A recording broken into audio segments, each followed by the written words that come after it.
Your Creative Push, episode 71. It's not really hurting enough yet. We stay in this uncomfortable situation, until it hurts too much.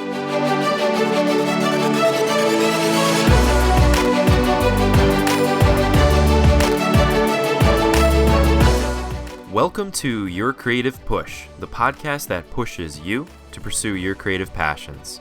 I am your host, Youngmin Brown, and my guest today is Suzanna Schlemm. Suzanna is a painter who lives and works in Sao Paulo, Brazil, where her husband, daughter, and dog hang out on the first floor, while she, her paintings, and her cats exist on the second floor. Sometimes they get mixed up, but they all survive with just a few minor scratches. Suzanna believes that beauty is oxygen. We don't need to worship it, but to deny its vital importance is naive. Life is sometimes hard, but it is always, always beautiful, and her paintings are the purest expression of the beauty that exists within her. Suzanna, thank you so much for coming on the show today. Could you tell me what I missed in that intro and maybe give us a bit of a peek into your personal life? First of all, thank you. I'm thrilled to be here. I think your show is fascinating, and I'm really happy with the timing because that's a topic that is, all the topics that you talk here, all the interviews that I heard, they really talk about things that I think are important for every artist, but things that I have struggled with a lot. So it's really cool to have a place to go and listen to everybody and to give my voice also. Yay! And no, I think you put all well. I have nothing to add. It's more or less what life is right now. That's it. Perfect. Can you maybe take us back and tell us a little bit about this, like the story of your kind of creative journey and how you ended up at the place that you're at now as an artist? Mm-hmm. I always wanted to paint, I think, since I was a kid, but it was not so clear. I remember being still very, very young, back then as a kid, and playing in the woods, really, doing collage was, it was not the typical paper and pen and that kind of stuff. I was just in the garden and playing with flowers and plants and stuff like that, and just putting them together. And I remember this one specific day, very specifically, where I was doing just that. And the feeling I had was very simple, nothing sophisticated or complicated, like, we adding that stuff later as we grow up. But as a kid, it just felt like, oh, that works. I like it. I like how it looks. So let me put some more stuff here and there. And the reason why I think I remember that moment is because on that same day, my mother asked me later. I was like 5 or 6. And I remember she asked me I don't know why she was that philosophical that day, but she asked me, what is happiness for you? And as I was looking for the answer, I just remembered that feeling that I had on that same day of doing that, putting the plants together, the branches, whatever. And I just tried to transform that in words, and I told her it's when we're doing something that's working. It's super, super simple, but until today, like if somebody asks me, I can't think of a better way to express that. That's what it is. I'm happy when we are doing something that is actually working, and you do something and it talks back to you, and you talk to it a little bit more, and you go back and forth. So I think that is pretty much the origin, of everything. It was this feeling, that until today I feel when I'm painting. I'm back there as 5 years old, and the same exact feeling. Everything is way more complicated, but the essence is the same. And when you get kind of lost from that feeling of, the communication, like between something else, how do you find your way back to that kind of childlike wonder? I never thought about that one. I don't know. I think it kind of just happens. It's by working, when you start working, even when you go back there, right now, of course, I'm painting every day. So there's a timing, you just kind of hang up the phone, turn on the music, say goodbye to whoever's here, blah, blah, blah, and get into work. And little by little, you for sure, you go back to the day, every day. It just happens. I don't think much about it. I think I'm lucky. I just go there. Oh, you're very lucky. It's one of those tough things. You mentioned the podcast kind of relates to what you're going through currently. Can you talk about that a little bit? I think I'm going through that more. It's not currently, but like for a longest time, I've just currently been thinking more about it. Mm-hmm. I think the best way to talk about this is to actually talk about, how things went for me. When the slow shift into, being an artist. It was not always like that. Um, what I really wanted to do was to be a dancer. Can you believe that? I wanted to be a Mm. dancer. Yes, that was the thing. I was doing ballet. I was dancing all the time. That's all I thought about. That's all I did. And it's a long story, long, sad story, but it didn't work out.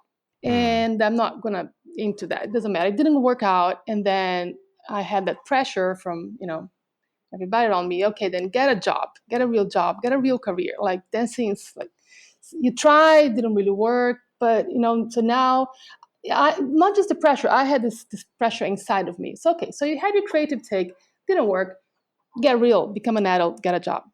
And that's when I went into advertising. So I think that was the first like resistance that I felt into anything creative. Like, well, it didn't work, this was, so then make it work like most people do.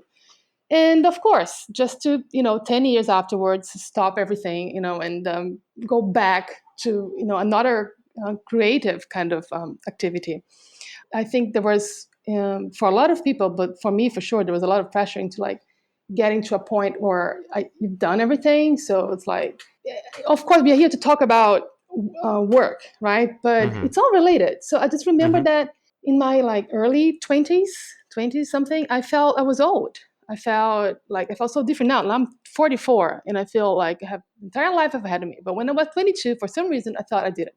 So I just wanted to, check things off, like a punch list. It was like, okay, get married, check, have a job, check, have the house, check. Now the dog, check, everything, boom, boom, boom, and I very quickly did all of that, very Mm-hmm. quickly.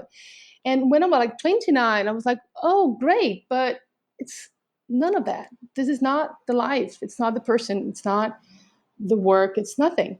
And then, of course, there was, the very reason why I ended up in that place was this resistance to what I really wanted. So now, like 10 years afterwards, that's what most people go like, well, now it's done, right? Now that's, you build your life this way, so save it for retirement. And that's when I said, cut that out, Right, it right. is not going to work, stop everything. I was actually fired from my work. I was in advertising and I broke up with my ex, which actually, he left. So the dog left, the job left, everything left in like 4 The months. dog left The dog too? was the first one. Yeah. Oh, The dog was the first one. And, yeah. but of course I was miserable. And, maybe they didn't want me around, of course, right? I was, very confused. But the beauty of this is that when people start thinking about how miserable I was, because, in such a little window of time, everything that I have building for the last years just kind of crumbled down. And I was not depressed at all. I don't know what it was. I was shocked for sure, but I start getting this weird feeling that, like, hold on. So nobody's waiting for me at home later tonight. And nobody's waiting for me at the agency tomorrow morning. Not even the Mm. dog. I don't have a boss. I don't have a husband. I have nothing. And Mm. I happened to have some money in my pocket back then because I was fired, right? So, and the dollar, because I live in Brazil, so the currency is not always favorable. At that time, it really was. And I had Mm. this cousin living in New York, and then I was like, "Oh, right, so I'm going to study painting. That's what I'm going to do." And so I feel that I almost kind of subconsciously took myself to that place where everything had to ruin so I could restart all over again. Mm. I don't think I answered your question at all. No, it's okay. No, So that was that like a good feeling then? Like, so was that like a kind of liberating feeling? When, as everything's kind of, as you said, crumbling around you and everything's kind of disappearing, that was an empowering feeling for you? it was awesome. After a moment of Yeah. shock, I realized that it was the best thing that could have happened. Yeah. Well, like you said, I think that does happen a lot of times subconsciously. Like we do find a way to maybe not get fired, but like find a way to make ourselves get into a different situation. I've always been very interested in that. Like, what decisions am I actually consciously making, and what decisions am I subconsciously making, especially with attitude.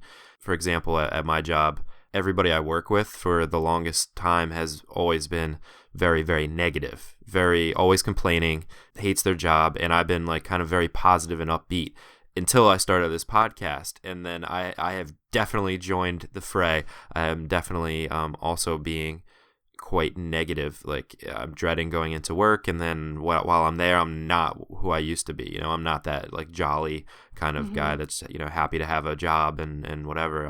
I want to get to this kind of life, you know what I mean, where where I can spend more time with the podcast, helping people, and just continuing that way. And it's interesting that you say that, because I wonder how much of that is subconscious, you know, how much of it, like, was I always miserable at the job, and was I putting on like a fake front? And I can't quite figure that out. Well, maybe now you have something that you really want to do, then put things in perspective, and whatever you're doing before was not, you realize you're being happy about it because you're naturally happy, but it's, when you have a comparison to something that you really want to do, then it's like, hold on a minute, that's not what I want. That's not right. Right. Well, now that you're in this new, better, more you kind of situation, are there still some things that hold you back from doing the art, from being creative? Absolutely. Well, yeah, I didn't put things in a time frame. That whole story that I told you just Right. happened in 2000. Okay. I went to New York 2001, so it's been a long time. So right now I'm a painter. That's official. Yay, great. So Hooray! yeah, Congrats!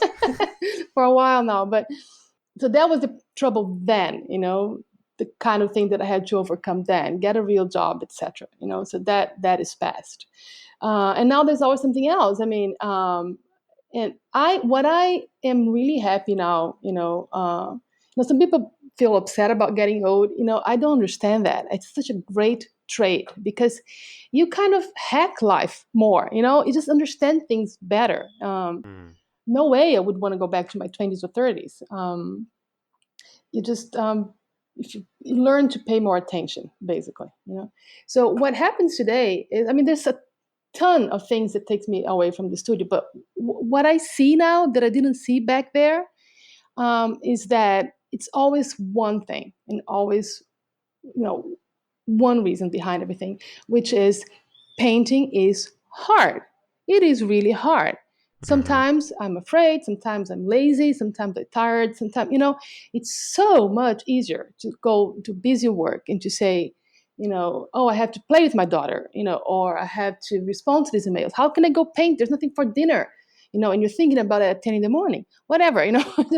We invent those Right. things. And when people told me that in the past, I was very defensive. I'd be like, you don't know my life. You don't know what I have to do. I'm so busy. I have so much to do, blah, blah, blah. And the hard part of that is that it's all true. We are all very busy. I do have to take care of my daughter. I do have to think about food and kitchen and the dog and the house and the bills that I have to, life, right? Mm-hmm. But this is not why. This is not what takes us away. What these are, I don't know what the word for this would be, but it's kind of evil, the best that I can think of, that these Right. are all real, legitimate reasons why. And that's why it gets harder for you to see the real reasons behind it. That I saw in an interview a while ago with somebody, I don't remember, an analogy for our brain, for our conscious brain and the subconscious brain, where they relate that with an ant and an elephant. So Mm. the elephant being your subconscious brain and the ant being your conscious brain. And because that is the proportion, more or less, what we call our conscious brains, what we say that, what we make math with and think about and make decisions and, process, our frontal lobe, all of that is like less than 10% of our minds. Mm. Over 90% of our minds, besides, of course, regulating all those bodily functions and making the heart beat and making blood and all that, it's the subconscious mind. So if the subconscious mind is an elephant, no matter how determined your little ant on top of him can be, it's just not going to make him move, if he doesn't want to move. So once we realize that, it just makes it all easier, because it's not discipline. It's not about beating up the elephant. It's about understanding what he's trying to protect you from, because your subconscious mind is also trying to protect you from different things, like the ant, It's just from different things. So it's like, really, do you want to go and paint right now? What if it doesn't work? You have to stand up, your back hurts. And can't you just stay here and respond to another email? you know Right. and he's trying to protect you, from having a hard time and being miserable, and oh my god, and you make this, there's no like layers like in Photoshop. If you do something wrong, just sometimes you ruin, and it's very hard to fix it. And why would you want Right. to just go ahead and do it? There's so many other cozy things you could be doing, that on the long run that hurts you. But what your subconscious is trying to do is to simply protect you. So we have to figure out a way to just put those two, in some kind of alignment. Make it. Sometimes I feel like crazy, like these people that talk to people that don't exist. Like I'm talking to me all the time, like saying, look, be a good boy, let's do the work. Later on Friday we'll do massage or something. I promise. you know, Yeah. to get to align everybody, because we're not one person. We are many, people that want different things. And if we are just trying to be disciplined, at least for me, it didn't work. What works is to be kind and to talk to yourself and to try to really, examine, what's behind the resistance and try to move everybody along instead of trying to push an elephant. Don't try to push an elephant. I'm going to waste your time. Yeah, I think you nailed it. We are kind of a not to sound like a crazy person, but we are like multiple people. We have different needs within us, like and some of our personalities are jerks, and some, like you said, are that like annoying voice that tells you no, this is better, this is easier. It's a hard thing to navigate. And last week on the show, Philip Ruddy was on, and he was talking about literally having a conversation with those people, or that person, or that voice, that creative block perhaps, and literally writing a dialogue out with it, writing a screenplay almost with it, and actually engaging it in conversation. So I think that that has actually been helpful for me, to try that, to find out why certain things are holding me back, and it goes further than just your creative blocks. It can go for any part of your life, and anything that you're kind of unhappy with or don't understand why you keep having the same thought patterns. I find that to be very helpful. Yeah, I have to listen to that one now. Now I'm curious. Yeah, because it's we are like when people talk about artist block as if it's this one thing outside of you, but usually there are as many different blocks as there are different types of people and artists, because it's whatever is blocking you, whatever is your fear is, or that you are resisting to, is something that's built inside you through your life and your experience, which is different than A, B, and C. So we have to do this homework, and it's amazing how it can go on for years and years and years and still believe in that lie, because I don't know, there's this romantic way. Oh, you're an artist, how nice. It's amazing how it is romanticized, the work of an artist, right? People think, oh, you just wake up and do what you love every day. And that is true, but that does not mean that it's easy. You start from a place of vulnerability. It's, you have to physically be standing there and to look inside of you, and to physically make paint and put it on the canvas, and it doesn't work. You have to scrape it off, and and at some point it's looking good, and you're afraid you're going to ruin it, and it's very intense, And I think it's the same for writing, the same for everything. Creating is intense, with all the good that comes to it, but also all the bad in the harshness. It's hard, to be for 3 or 4 hours of the day or 5 hours a day in this place where you feel really vulnerable. And this tends to be glamorous. People think about it in a glamorous way. So when we are there and not doing it, and like postponing it and thinking like, I'm just gonna have to do the dishes now, or whatever, the way you put yourself in the middle of your own path. People don't understand that, but that's something that it's lovely to be able to painting all day. So it's hard to explain. It's for us to explain to ourselves that, what, it is hard. It is really hard. It's really difficult. I don't feel like doing it. I feel like doing something else. Yeah, there is this glorified idea of what it's like, and then when you're actually in it, you're right. It is kind of hard when you're in the creative process to do it, and sometimes it's funny that you said, sending another email. Sometimes the kind of secretarial work kind of takes over, where you're like, oh, this is just an easy task that I can take care of. But the actual creative process is more difficult, because it's like you're putting yourself out there.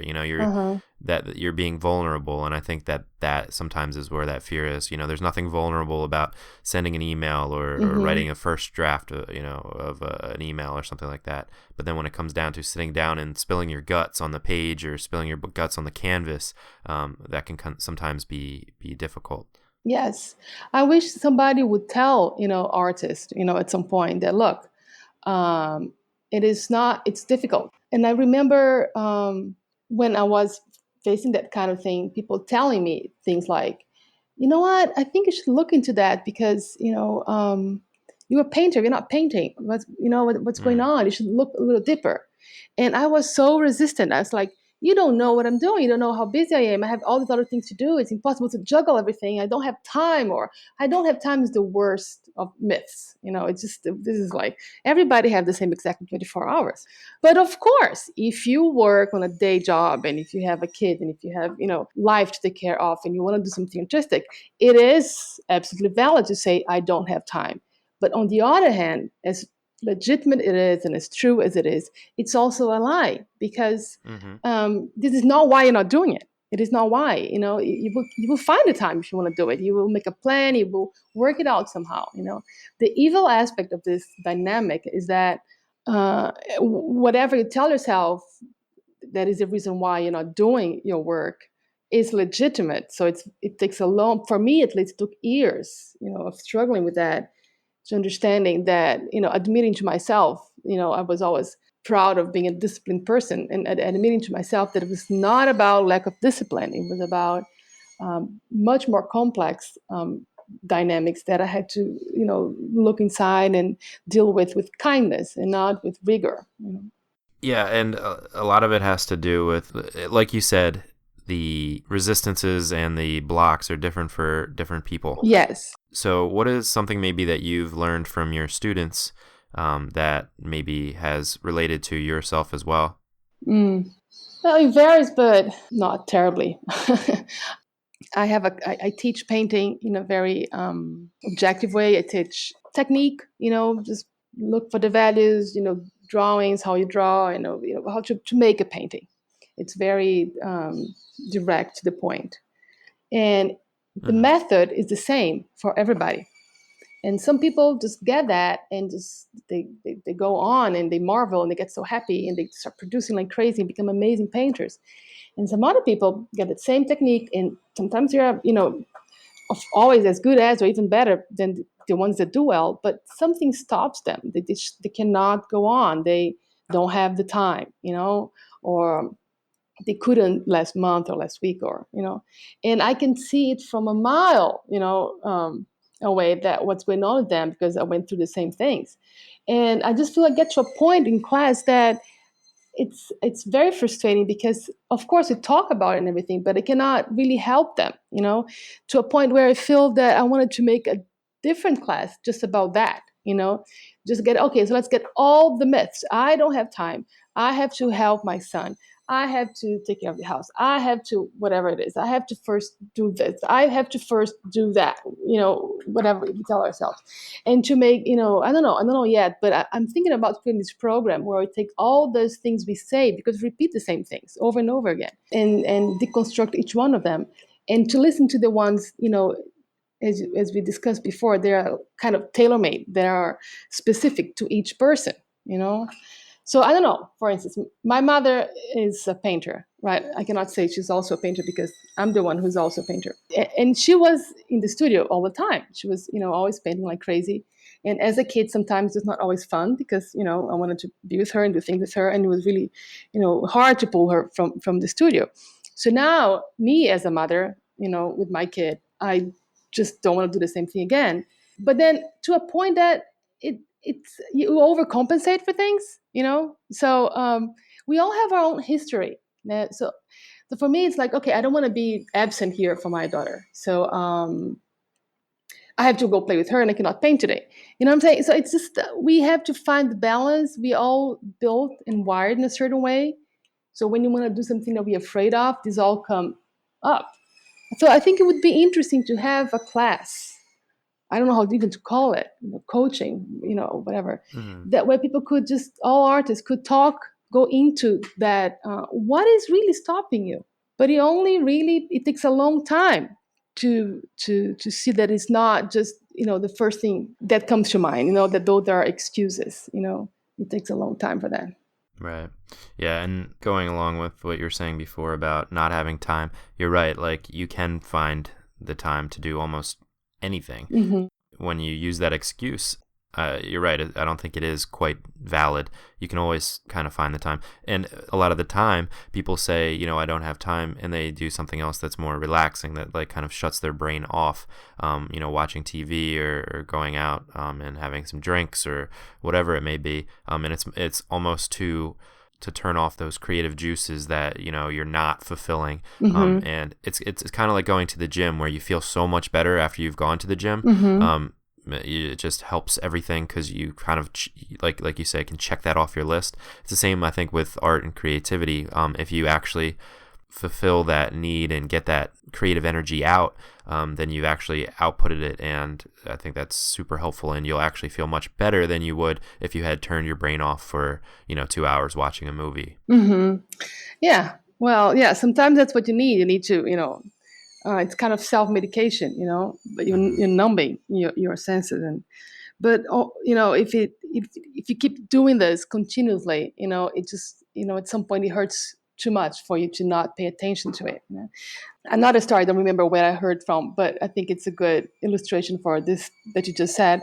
This neighbor go visit the other neighbor, and he hears the dog really, really, bawling and making a lot of noise, and it sounds like he's into a lot of pain. And he asks, "What are you doing with the dog? What's wrong with him?" "Oh, it's nothing. He's just sitting on a stick."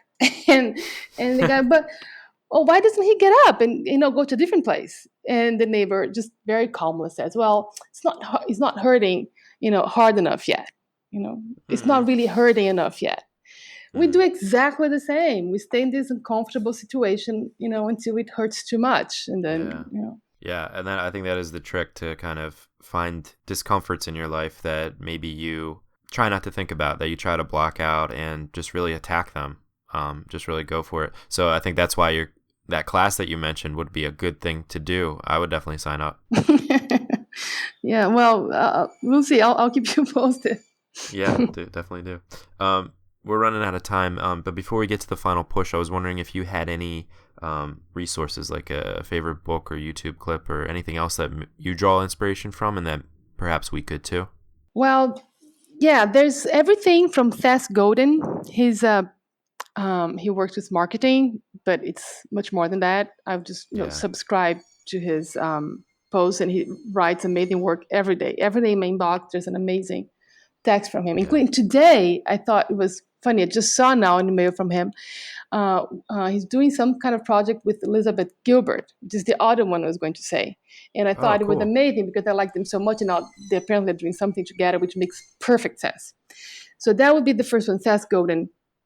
And then Elizabeth Gilbert, her recent book is amazing. It's called Big Magic. And there's also a TED Talk that is great about, I think it's only one TED Talk. So, if you Google or post a link afterwards, it's a great one. Perfect. And there's another book from Amanda Palmer, who is a singer that I really, admire. It's called The Art of Asking. And I think that's also another one that everybody who's trying to do something creative should read. It's really great. Very cool. Yeah, I've seen that Elizabeth Gilbert TED Talk. It's very, very inspirational, and I just ordered her book yesterday, so can't wait to read that. Okay, you'll love it. I want to hear about it later. Perfect. And we will link all of those resources in our show notes page at yourcreativepush.com/Suzanna, Suzanna. Suzanna, it's time for the final push. And this is where I ask you to reach through the microphone and grab the shoulder of somebody that you've already inspired today, who's thinking, maybe I need to get to work, and really give them your greatest words of motivation and push them into action. Well, I guess what I would say was just start. I mean, it sounds simple, but start, and don't worry about where that's going to take you. You don't need to know all the steps in order to give the first step. Just have some trust, and we really learn the path by walking. So if you just allow yourself a little time to just start whatever you want to do, by the time we're done with that thing, that day, that session, whatever, that hour or afternoon, you will know what the next step is. You will know what's next or when. So just start. We tend to want to have everything under control before we can do the very first thing, and What I have learned after much struggle is that it's much better to just give that first step and then you figure out things as you go. Also, be kind. Be kind to yourself. You're never going to be able to move an elephant.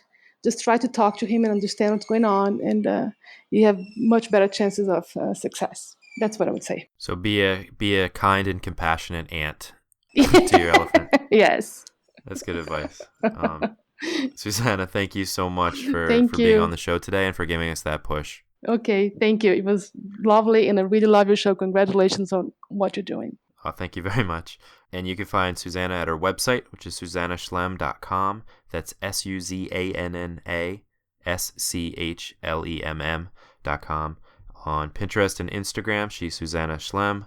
And on Facebook, she is Suzanna Schlemm Studio. And again, all those links will be on our show notes page at yourcreativepush.com/Suzanna. Suzanna, thanks again.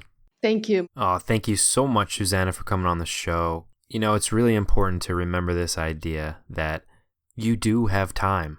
You do have time to do your creative passions. Life does have legitimate things that you need to take care of, legitimate worries that you have to attend to every single day. I understand that. Everybody has that. But it's really important to not use those things as your excuses. When people are asking you, why aren't you doing this? You're a painter that has talent painting. You're a photographer that needs to take more pictures. You used to be a prolific writer. You have a lot of talent writing.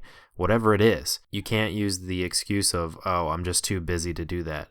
No, you're not. If it's truly something that you want to do, you will find the time to do it. I'm telling you, you can find the time. Even if it's just a little bit of time every single day, find it. You can dig deep and you might have to make a couple sacrifices. Make sure you take care of all the important things that you have to do, but you can find it. It's all about listening to that subconscious, that elephant that we were talking about, being kind to it and understanding that it's the driving force that wants you to do your art, to do your creativity. It's you. It's you at your deepest level. And if you're able to be honest with it and kind of feed it a little bit every day, you might realize that your life might go a little bit easier, that you might be kind of full, or at least not as hungry every single day, and your life in general might be much happier. So a huge thank you to Suzanna for, reminding us of this fact. And definitely check out the show notes page today at yourcreativepush.com/Suzanna. There's a lot of resources that she gave me, some good books and also some good videos to kind of hacking creativity and hacking your subconscious. They really influenced me a lot, and I think there's a lot to gain from it, so definitely check that out. On tomorrow's show, we have Clay Cook. You have to shoot, because the more you shoot, the more you're going to fail, and the more you fail, the more you're going to learn. And so by me shooting a ton, and this is exactly what I did. I shot everything. I shot so much stuff. I explored the realms of every sort of type of photography and really dove into all elements of photography. And I shot a ton, and I found what I liked by doing that. I found what I don't like. And then I kind of was able to niche my way into one sort of style over the course of the first 2 years of shooting photography. And then I just focused hardcore on that. But I shot almost every day when I first started. I mean, it was obsessive. Clay is a really talented photographer that actually got his start with music. I really enjoyed my conversation with him about how to kind of pivot from one creative endeavor to another. And it's pretty interesting that sometimes you don't really have much of a choice in the matter. But he's a really motivational and inspiring guy, and I promise you that it will give you a push if you want to pursue any creative passion, even if you're in the middle of one right now and you're thinking about dabbling into something else. Definitely listen tomorrow. But that is tomorrow, as I said, so go and get your work done today. Thank you so much for listening. Go and be productive. Go and put some work out there.